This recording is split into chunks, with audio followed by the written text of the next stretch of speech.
네, 이렇게 더불어민주당의 공천원금 수수 의혹의 파장이 확대되는 가운데 김현지 청와대 제1부속실장의 개입 주장까지 나오고 있습니다. 관련한 내용 국회 연결해서 들어보겠습니다. 양소리 기자 전해주시죠. 네, 국회입니다. 민주당에서는 강선우 의원에 이어 김병기 의원도 기초의원 공천을 대가로 돈을 받았다는 공천 헌금 수수 의혹 파문이 가라앉지 않고 있습니다.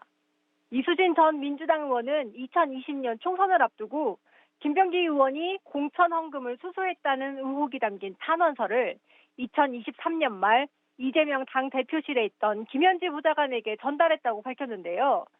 이 전 의원은 연합뉴스TV와의 통화에서 자신의 보좌관이 당시 김현지 보좌관과 통화했을 때 이재명 대표에게 탄원서를 보고했고 윤리감찰단에 넘겼다고 전했다고 말했습니다. 사실이라면 지도부 차원에서 이를 알고도 묵인했다는 해석이 가능합니다. 이 전 의원은 김현지 실장과 통화 녹취 내용이 모두 남아있다고도 밝혔습니다. 이 전 의원은 또 투서들이 너무 많아서 윤리감찰단 조사가 이뤄지지 않았다고 하는데 그렇게 내가 돈을 줬다고 하는 투서가 많은 당이냐고 반문했습니다. 조승래 사무총장은 오늘 간담회에서 이번 사태를 개별 인사들의 일탈로 규정했습니다. 공천 과정에 대한 전수조사는 하지 않겠다는 입장도 밝혔습니다. 조 총장은 윤리심판원이 관련 의혹을 종합적으로 판단할 필요성이 있다. 필요하면 직권조사도 할 수 있다며 경찰 조사와 상관없는 신속한 판단으로 김병기 의원에 대한 징계 여부를 진행할 거라고 말했습니다. 민주당 정청래 대표는 참으로 부끄러운 일이라며 철저한 수사를 당부했는데 국민의힘은 특검을 해야 한다며 공세 수위를 높이고 있습니다. 국민의힘 최보윤 수석대변인은 논평을 통해 눈 가리고 아웅식의 자체 조사로 면죄부를 얻으려 하지 말고 즉각 특검을 수용해 진실을 밝혀내길 촉구한다고 말했습니다. 자, 그리고 이해운 기획예산처 장관 후보자의 논란도 가라앉지 않고 있습니다. 땅 투기 의혹에 이어서 이슬람 비하 발언까지 불거졌는데요. 관련 내용도 전해주시죠.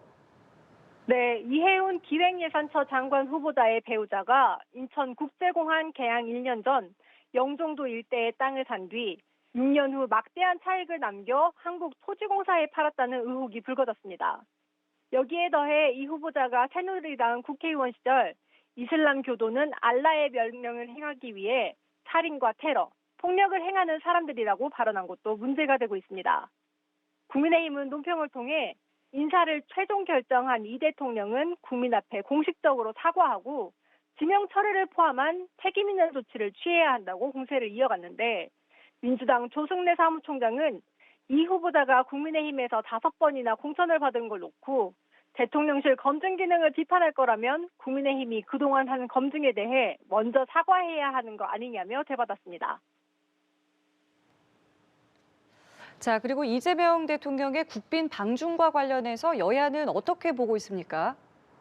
일단 민주당은 지난 2017년 이후 9년 만에 이뤄지는 우리 정상의 중국 국빈 방문이자 이 대통령의 첫 중국 방문이라며 각별한 의미가 있다고 평가했습니다. 백승아 원내대변인은 한중 관계를 미래지향적으로 발전시키는 전환점이 되길 기대한다면서 민주당도 든든하게 뒷받침하겠다고 밝혔는데요. 중국의 서해 불법 어선 조업 문제 등에 대해서는 단호히 대응해야 한다면서도 이를 이유로 중국과 불필요한 충돌을 조장하는 건 국익에 도움이 되지 않는다고 했습니다. 반면 국민의힘은 이재명 대통령이 중국 현지 매체와의 인터뷰에서 하나의 중국을 존중한다고 언급한 걸 두고 비판했습니다. 최보윤 수석대변인은 회담이 시작되기도 전에 상대의 민감한 요구에 공개적으로 호응하는 모습은 협상력을 높이기보다 국민에게 선제 양보로 비칠 것이라고 지적했습니다. 또 문재인 전 대통령 당시 중국 측의 외교적 결례가 이어졌던 걸 언급하면서 굴욕의 기억을 되풀이 말고 실익과 원칙을 지켜야 한다고 했습니다. 지금까지 국회에서 연합뉴스TV 양소리입니다.